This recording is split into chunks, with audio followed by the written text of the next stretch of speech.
Hello guys, welcome back to my channel. আজকের ভিডিওতে যে টপিকটা নিয়ে ডিসকাস করব সেটা হচ্ছে কন্টেম্পোরারি সিচুয়েশনে, অর্থাৎ বর্তমান সময়ের মধ্যে কোন কোন জিনিসগুলো ঘটছে এবং সেটা মার্কেটের মধ্যে কীরকমভাবে এফেক্ট ফেলছে।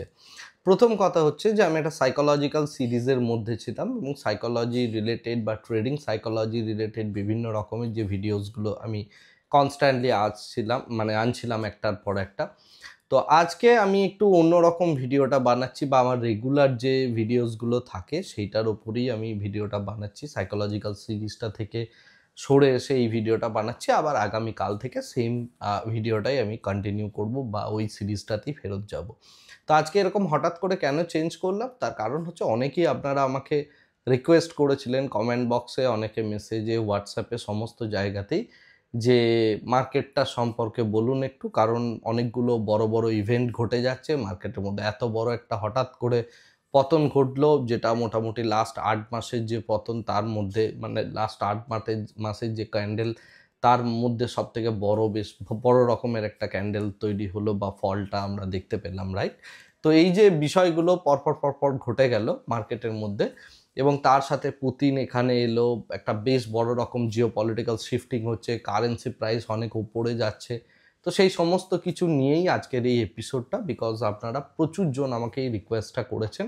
তো সেই জন্য আমি দেখলাম যে বিষয়টাকে এক্সটেন্ড না করে এই বর্তমান সিচুয়েশনটা নিয়ে একটা ভিডিও বানাই, এবং তারপর থেকে নেক্সট দিন থেকে আমি আবার ওই সিরিজটাকে কন্টিনিউ করব। তো প্রথম কথা হচ্ছে, আমরা এই যে মার্কেটটা হচ্ছে বা এই যে মার্কেটটা চলছে, এর মধ্যে অনেকগুলো ছোট ইভেন্ট ঘটে গেল, এবং এখানে ইন্ডিয়া যে পজিশনিংটা করছে বা ইন্ডিয়ান গভর্নমেন্ট যে বিষয়টা করছে, সেটা খুব ইন্টারেস্টিং একটা জিনিস। এবং ইকোনমিক্সের ভাষায় এটাকে বলা হয় ট্রেড অফ করা। কীরকমভাবে ট্রেড অফ করছে বা বিষয়টা কি হচ্ছে সেটা নিয়ে আমি একটু ডিটেলসে বলি। এবং এটা একটু কি বলবো, ওই দৈনন্দিন যে ভিডিওগুলো হয় সেরকমভাবে মার্কেট অ্যানালিসিস নয়, এটা হচ্ছে সম্পূর্ণ জিওপলিটিক্যাল সিনারিওস, কীভাবে একটা ইকোনমির ওপর ইম্প্যাক্ট ফেলছে এবং গভর্নমেন্টের স্টান্সটা অ্যাকচুয়ালি কী, সেই বিষয়গুলো নিয়ে আমি আজকে একটু কথা বলবো। তো প্রথম কথা হচ্ছে, আমাদের যখন জিডিপির নাম্বারটা 8.2 এসছিল এবং এই যে আইএমএফ সি রেটিং দিয়েছিল, এটা নিয়ে প্রচুর হাঙ্গামা হয়েছে দেশের মধ্যে। বিভিন্ন জন বিভিন্ন রকম কথা বলছে, বাট এর কেন এই সি রেটিংটা দিয়েছে সেটার যে রিজনটা, সেই রিজনটাই অনেকে জানেন না বা জানার চেষ্টাও করেন। এই রিজনটা যেটা ছিল অ্যাকচুয়ালি, সেটা হচ্ছে এই যে জিডিপির ক্যালকুলেশনের জন্য যে বেস ইয়ারটা, সেটা আমাদের 2011 2012 এরকম একটা বেস ইয়ার ছিল, যার বেসিসে ক্যালকুলেশন করেছিল। এবং আইএমএফ লাস্ট কিছুদিন যাবৎ কনস্ট্যান্টলি বলছিল যে এটাকে চেঞ্জ করো। তো রিসেন্টলি, আমি গতকাল বা পরশুর কথা বলছি, ইন্ডিয়ান গভর্নমেন্ট এটা চেঞ্জ করে 2022 এবং 2023-এ কনভার্ট করে দিয়েছে। তো আমরা পরের কোয়ার্টার থেকে যে রেটিংটা আইএমএফের তরফ থেকে দেখব, সেটা বি রেটিং দেখব। এর আগের বছরেও আমাদের সি রেটিং ছিল, বাট সেইগুলো নিয়ে জেনারেলি লোকে কথা বলেনি, কারণ এই সি ক্যাটাগরির ডেটার ফলেও যে আগের বছর যে জিডিপির গ্রোথ রেটটা এসেছিলো সেটা 5% ছিল। তো যেহেতু 5% এসছে কম, তো বিরোধীরা সেই জন্য কথা বলেননি। তো এটা জেনারেলি একটা নর্মাল পলিটিক্স। সেই পলিটিক্স দেশের অভ্যন্তরে যে টাইপের পলিটিক্স হয় সেই টাইপেরই পলিটিক্স। বেসিক্যালি এই ডেটাগুলো ABCD টোটাল 4টে ভাগ থাকে এবং তার বেসিস অ্যাকচুয়ালি করা হয়, রাইট? তো আমি এটাই বলতে চাইছি এই ভিডিওর মাধ্যমে, যে এই ডেটাটাকে যে বেস ইয়ার চেঞ্জের যে গল্পটা, সেটা বা ইন্ডিয়ান স্ট্যাটিস্টিক্যাল ইনস্টিটিউশনের যে ন্যাশনাল স্ট্যাটিস্টিক্যাল ইনস্টিটিউশনের যে ফ্রেমওয়ার্ক আছে, সেখানে অলরেডি ইনক্লুড করে দেওয়া হয়েছে। তো নেক্সট কোয়ার্টার থেকে এই বিষয়টা চেঞ্জ হয়ে যাবে। এনিওয়ে, এটা একটা আপডেট জাস্ট।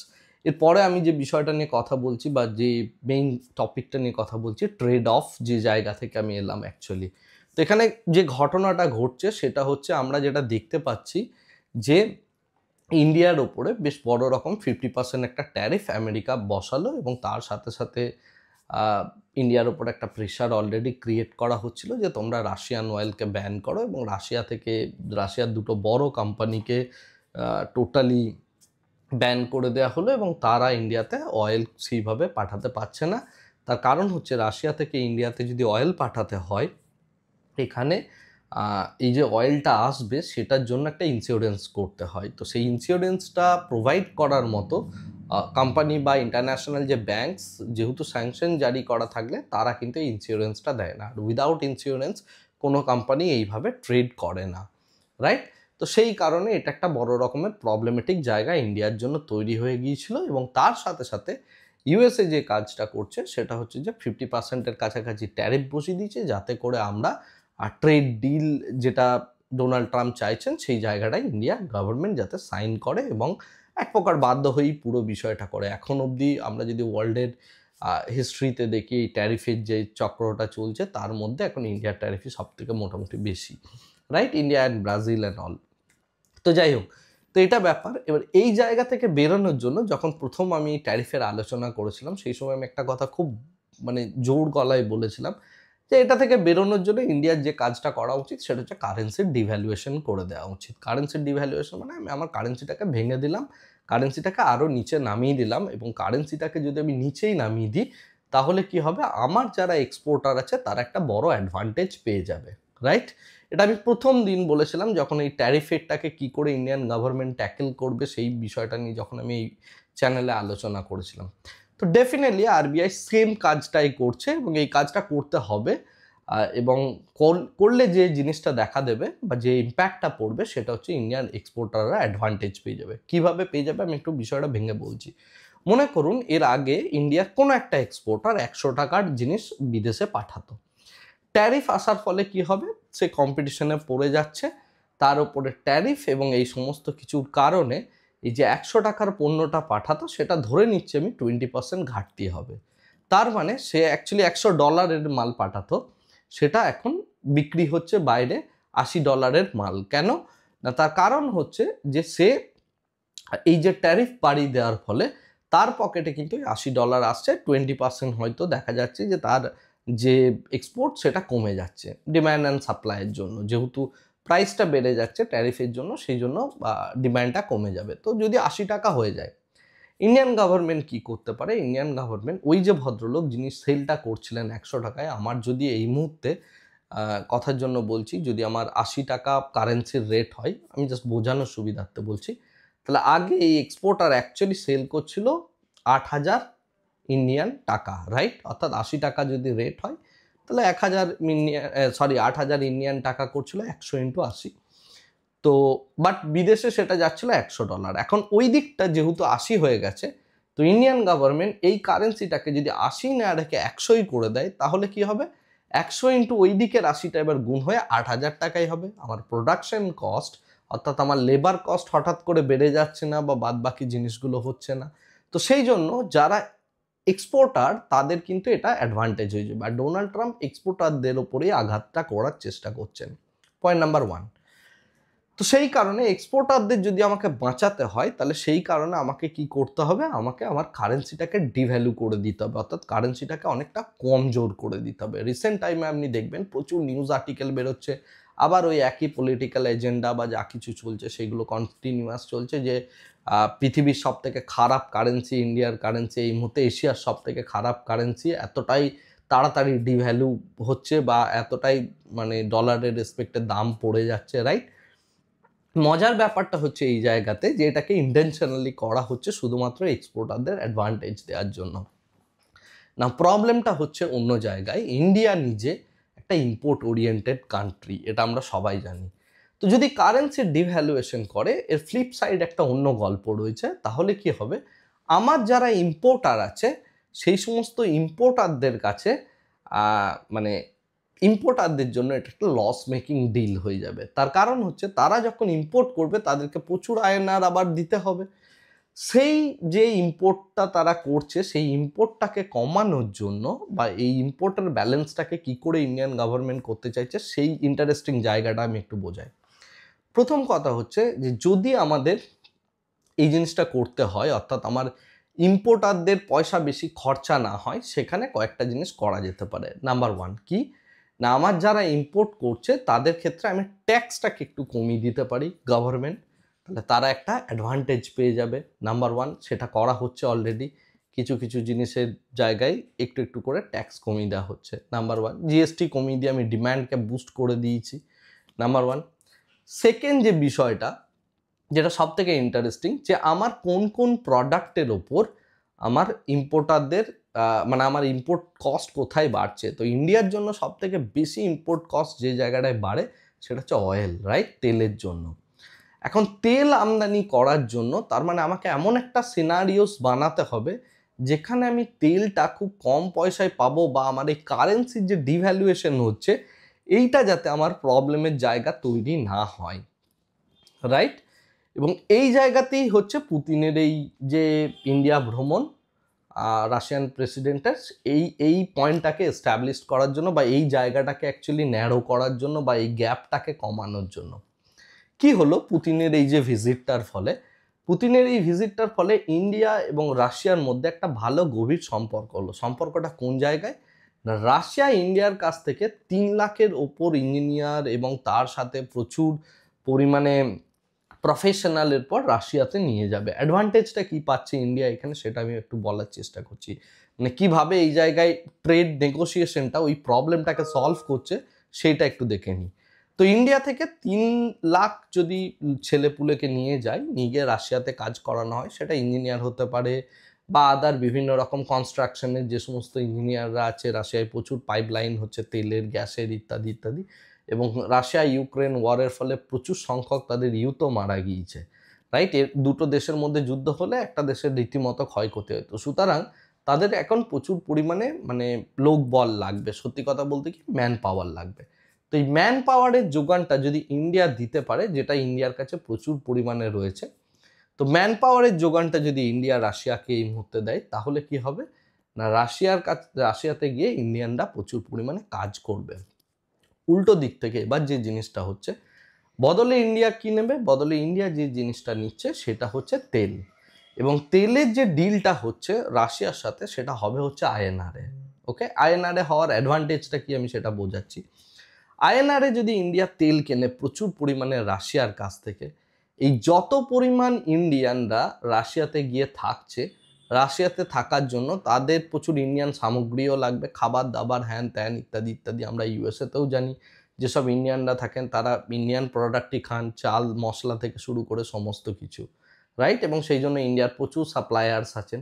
সুতরাং আমার এই দিক থেকে আমি ওই লোকগুলোর জন্য কিন্তু হিউজ পরিমাণে আমার এই দিকে ওদের ডিমান্ডটাকে মিট করার জন্য চলে যাবে, রাইট। জিনিসপত্র আরও পরিমাণে যেতে থাকবে, যেটা রাশিয়াতে কনজিউম হবে, নাম্বার 1। সেকেন্ড বিষয়টা হচ্ছে সেই লোকগুলো যখন টাকা পাঠাবে, সেই টাকাটাকে কনভার্সনের জন্য অয়েলের ফলে যে টাকাটা নিয়ে গেছে রাশিয়া, সেই টাকাটা দিয়ে ওটাকে কনভার্ট করা হবে, অর্থাৎ আইএনআর টু আইএনআর ট্রানজাকশন হবে। বেসিক্যালি এটা কাইন্ড অফ একটা বাটার্ড সিস্টেম বলা যেতে পারে। বাটার্ড সিস্টেমে কি করা হয়, যে আগে যেটা হতো আর কি, যে তুমি আমাকে গরু দাও, তার বদলে আমি তোমাকে অমুক জিনিসটা দিচ্ছি। পরে এটা ফিয়েট কারেন্সি সিস্টেমে এসছে। আমি কারেন্সির পার্টে এই বিষয়গুলো নিয়ে আলোচনা করেছি আপনাদের সাথে অনেকবার। তো কিছুটা এই জিনিসটা কি হচ্ছে, যে ইন্ডিয়া লেবার তোমাকে পাঠাচ্ছে, তুমি সেই লেবারের বদলে ইন্ডিয়াকে অয়েল দাও, রাইট। এবং সেই লেবারের ডিম্যান্ডটার জন্য আমরা প্রোডাক্ট পাঠাচ্ছি, সেই প্রোডাক্টগুলো তারা কনজিউম করছে। ফলত কি হচ্ছে, রাশিয়ার সাথে ইন্ডিয়ার মধ্যে এই যে ডিলটা হচ্ছে, সেটা ইন্ডিয়া সার্ভিস দিচ্ছে আর তার বদলে অয়েল নিচ্ছে। মানে মাঝখান থেকে যদি আমি কারেন্সিটাকে করে দিই, রাইট। তার মানে কারেন্সির এই ডিভ্যালুয়েশনটা আমার যে ইম্পোর্ট কস্ট, সেই ইম্পোর্ট কস্টটাকে আমি নেগোশিয়েট করছি হচ্ছে আমার লেবার কস্ট দিয়ে। তো এইরকম টাইপ অফ একটা ট্রেডের সিচুয়েশন ইন্ডিয়া অ্যাকচুয়ালি বানাতে চাইছে। এটা যে ইন্ডিয়া বানাতে চাইছে সেই বিষয়টা কিন্তু সম্পূর্ণভাবে বোঝা গিয়েছে, মানে আমেরিকান প্রেসিডেন্ট ডোনাল্ড ট্রাম্প থেকে শুরু করে আমাদের ওয়েস্টার্ন যে কান্ট্রি আছে তারাও কিন্তু গেমটা বুঝে গিয়েছেন। এই জিনিসটা বুঝে যাওয়ার জন্য তারা যে কাজটা করছেন, তারা ফার্দার প্রেশার ক্রিয়েট করার চেষ্টা করছেন। কিভাবে না, রিসেন্টলি আপনি ডোনাল্ড ট্রাম্পের যদি বক্তব্য শুনেন, তিনি ইন্ডিয়ান রাইস যে ইম্পোর্ট হচ্ছে ইউএসএতে, তার ওপরে তিনি আরও ট্যারিফ বাড়ানোর কথা বলছে। এখানে আমি কতগুলো ইম্পর্টেন্ট জিনিস বলি, মানে কতটা বোকা হলে এই টাইপের ডিসিশনস নেয়, মানে উইদাউট হোমওয়ার্ক না করে, বা হয়তো পলিটিক্যাল প্রেশার ক্রিয়েট করার জন্য। হোমওয়ার্ক না করে কাজ করলে কি হয় সেটার একটা প্রকৃষ্ট উদাহরণ হচ্ছে এরকম একটা স্টান্স, যে তারা কি বলছেন, ডোনাল্ড ট্রাম্প এখন ইন্ডিয়া রাশিয়ার মধ্যে এই যে ট্রেড নেগোসিয়েশন হচ্ছে বা এই যে ট্রেড অফটা ইন্ডিয়া করছে, সেই বিষয়টা সম্পূর্ণভাবে ওনারা বুঝতে পারছেন। ওনার কাছেও প্রচুর বড় বড় ইকোনমিস্ট আছেন বা বাদবাকি লোকজনও আছেন। তো তিনি যখন বিষয়টা এটা বুঝতে পারছেন, তিনি ইন্ডিয়ার ওপর পলিটিক্যাল প্রেশার ক্রিয়েট করার জন্য রাইস ইম্পোর্টের উপর এই জিনিসটা করতে চাইছে। এবার রাইস ইম্পোর্টের ঘটনাটা একটু বুঝে নিই। রাইস যদি ইন্ডিয়া যে পরিমাণ মানে আমেরিকাতে এক্সপোর্ট করে, এর আগে রাইসের ওপর তাদের ট্যারিফ ছিল হচ্ছে 10%। সেই 10% ট্যারিফটা এখন বেড়ে হয়েছে 50%, রাইট? কারণ ইন্ডিয়ার যে কোনো প্রোডাক্টের উপরেই 50%। সেই 50% হয়ে যাওয়ার পরেও এপ্রিল মাসের দিকে যে পরিমাণ রাইস এক্সপোর্ট হতো আমেরিকাতে, সেই এক্সপোর্টের থেকে বেশি পরিমাণ এক্সপোর্ট এখন হচ্ছে। অর্থাৎ এই যে তিনি ট্যারিফটা চাপিয়েছেন সেটা আমেরিকান কনজিউমারদের থেকে নিচ্ছে আমেরিকান গভর্নমেন্ট, এবং তার ফলে কি হচ্ছে, তাদের নিজেদের যে ফুড ইনফ্লেশন সেটা কিন্তু রাইজ করছে, নাম্বার ওয়ান। সেকেন্ড পয়েন্ট হচ্ছে, ইন্ডিয়ার পার্সপেক্টিভ থেকে দেখতে গেলে এখানে দেখা যাচ্ছে যে আমেরিকান যে সমস্ত কৃষকরা আছে বা ফার্মাররা আছে, তারা যে কোয়ালিটির রাইসটা বানায় আর ইন্ডিয়ান রাইস, দুটোর মধ্যে আকাশ পাতাল তফাৎ। কারণ হচ্ছে ইন্ডিয়ার রাইসটা কনজিউম করে হচ্ছে ইন্ডিয়ান যে সমস্ত আমেরিকাতে বসবাস করছেন বা এই টাইপের মানে এশিয়ান যে সমস্ত পপুলেশনটা বসে রয়েছে, তারা অ্যাকচুয়ালি এই রাইসটা কনজিউম করে। বিকজ সাউথ ইন্ডিয়ান যে সমস্ত ফুডগুলো হয় বা আমাদের যে বিরিয়ানি থেকে শুরু করে রাইস ওরিয়েন্টেড যে সমস্ত ডিশেসগুলো হয়, সেই ডিশগুলো সম্পূর্ণভাবে ওই আমেরিকাতে তৈরি যে চালটা তৈরি হয় সেখান থেকে এগুলো বানানো সম্ভব নয়। তো সেই কারণে ইন্ডিয়ার ডিম্যান্ড কিন্তু ওখানে পড়েই রয়েছে। নেক্সট যে বিষয়টা ইম্পর্টেন্ট, যদি আমরা রাইসের দিক থেকে ভাবি, তাহলে যেটা দেখা যাচ্ছে আমেরিকাতে ইন্ডিয়া যে পরিমাণ এক্সপোর্ট করে সেটা হচ্ছে 5th লার্জেস্ট। তো বাট তার থেকে ইন্ডিয়া আরেকটা মার্কেট দেখে নিয়েছে, যে মার্কেটটা হচ্ছে ফিলিপিন্সের মার্কেট, এবং ফিলিপিন্সের মার্কেটে যেটা দেখা যাচ্ছে সেটা হচ্ছে আমেরিকান মার্কেটের থেকে ফিলিপিন্সের মার্কেট কয়েক গুণ বড়, রাইট? এবং সেখানে ইন্ডিয়ার মার্কেট শেয়ার মাত্র 4%। তো সেই কারণে গভর্নমেন্ট পুরো জিনিসটাকে ঘোরানোর জন্য এখন ফিলিপিন্সকে টার্গেট করছে এই রাইস এক্সপোর্টের জন্য, ওয়ারাজ আমার আমেরিকাতে পড়েই রয়েছে, সেখান থেকে ডিম্যান্ড যাচ্ছে।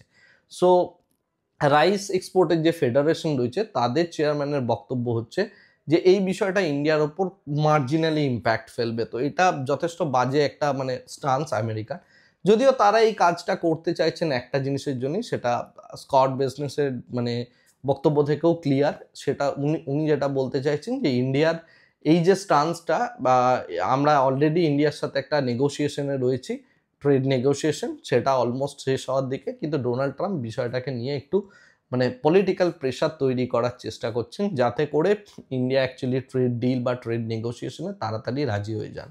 তো এটা হচ্ছে একটা বেশ বড় জিনিস। আর সেকেন্ড হচ্ছে, এই পুতিনের ভিজিটের ফলে ইন্ডিয়ার কি লাভ হতে চলেছে বা এখানে ট্রেড গেমটা কিভাবে চলবে, সেটার আমি একটা মানে বিষয়টা আমি বলার চেষ্টা করলাম। তো পরবর্তীকালে এই যে স্যাংশন ইত্যাদি ইত্যাদি রাশিয়ান অয়েল কোম্পানিগুলোর ওপর হলেও ইন্ডিয়া রাশিয়ার থেকে আবার অয়েল ইম্পোর্ট করা শুরু করবে, এবং এখানে মেবি ইন্ডিয়া এবং রাশিয়ার মধ্যে যেহেতু বড় যদি এই টাইপের ট্রেড এগ্রিমেন্ট অ্যাকচুয়ালি হয়, তাহলে সেক্ষেত্রে আমরা যেটা দেখতে পাবো সেটা হচ্ছে যে কিছু ইন্ডিয়ান ব্যাংকস এবং কিছু রাশিয়ান ব্যাংকস, তারা অলরেডি এই বিষয়গুলোকে ইন্স্যুরেন্স দেওয়ার চেষ্টা করবে। তো সেগুলো আমাদের আগামী ভবিষ্যতে দেখতে হবে, এবং সেই সমস্ত বিষয়গুলো নিয়েই অ্যাকচুয়ালি পুরো জিওপলিটিক্যাল সিচুয়েশনে এই মুহূর্তে একটা গরমাগরম ভাব। এবারে কারেন্সির যেহেতু ডিভ্যালুয়েশন হচ্ছে, যখনই কারেন্সির এরকম ডিভ্যালুয়েশন হবে তখন ইন্ডিয়ান মার্কেটের উপর একটা প্রেশার থাকবে, বিকজ এফআইআই বা এফডিআই যে ইনভেস্টমেন্টগুলো আছে সেগুলো অলরেডি উইথড্র হতে শুরু করে, যেহেতু কারেন্সিটা এখানে অনেকটা বেশি উইক হয়ে যাচ্ছে। তো সেই কারণে মার্কেটের উপর একটা প্রেশার রয়েছে, নাম্বার ওয়ান। সেকেন্ড যেটা সব থেকে ইম্পর্টেন্ট জিনিস, সেটা হচ্ছে ইউএসের কন্ডিশন যেহেতু খুব খারাপ, সেহেতু ইউএসের প্রত্যেকেই এক্সপেক্ট করছে যে ফেড যাতে একটা রেট কাট করে, কিন্তু এই মুহূর্তে মার্কেটে যে আনসার্টেনিটিটা রয়েছে সেটা হচ্ছে ফেড যদি রেট কাট এই কোয়ার্টারে না করে, তাহলে সেটা একটা মার্কেটের জন্য প্রেশার তৈরি হতে পারে। তো সেই অ্যান্টিসিপেশনেও মানে লাস্ট ডেটে মানে অর্থাৎ সোমবার দিন মার্কেটের মধ্যে বেশ বড় রকমের একটা পতন হয়েছিল, এবং সেই জায়গাটাকে এখন হয়তো মার্কেট স্লাইডলি হোল্ড করছে, বাট এই যে বড় পতনটা সেটার রিজন এটা, এবং এই পতনটা হয়তো দেখতে নিফটির রেসপেক্টে 1% হলেও আমরা মিড ক্যাপ স্মল ক্যাপ সেগমেন্টগুলোই যত স্টক ছিল সেগুলোর মধ্যে বেশ ভারী রকমের একটা সেল অফ আমরা দেখেছি। যদিও আমরা যদি এফআইআই এর সেলিং দেখি সেই দিনের অর্থাৎ সোমবারের, সেটা খুব বেশি ছিল না, 350 কোটি টাকার মতো এফআইআই সেলিং ছিল, ওয়ারাজ তারা ফিউচার সেল করে পুরো বিষয়টাকে করেছে, এবং মেইনলি এটা হচ্ছে কিছু মানে এইচএনআই কাইন্ড অফ যে ইনভেস্টাররা রয়েছে তারা অ্যাকচুয়ালি এই সেল অফটা করেছে বলেই আমার অ্যাটলিস্ট মনে হয়। এবং তাছাড়াও এই যে উইক সেন্টিমেন্ট, সেই উইক সেন্টিমেন্ট বা এই ফেডের রেট কাটের যে সেন্টিমেন্টটা উঠে আসছে, এই সমস্তগুলো মিলে অ্যাকচুয়ালি এই সেল অফটা হয়েছে। আর রাশিয়ার সাথে ইন্ডিয়ার যে রিলেশনশিপ, সেটা কিভাবে এই ট্রেড অফটা করবে, এবং যখনই কোনো একটা ট্রেড অফ হয় তার বিহাইন্ডে আর একটা জিনিসও কাজ করে, সেখানে হচ্ছে একটা কস্ট ইনভলভ থাকে, that is call opportunity cost. So সেখানে ইন্ডিয়া ডেফিনেটলি কিছু না কিছু অপরচুনিটি কস্ট লুজ করছে। সেটা ইউএসের সাথে রিলেশনশিপ হতে পারে, সেটা ওয়েস্টার্ন ওয়ার্ল্ডের সাথে রিলেশনশিপ হতে পারে, বা সেটা নিয়ে জিওপলিটিক্যালি বিভিন্ন রকম অ্যাঙ্গেলস রয়েছে। সেগুলো নিয়ে আমি পরে আবার আরও ডিসকাশন করবো। আজকের ভিডিওটা গাড়ির থেকে বেশি দীর্ঘায়িত করছি না, ভিডিওটাকে এখানেই স্টপ করছি। Thank you very much, bye bye, tata.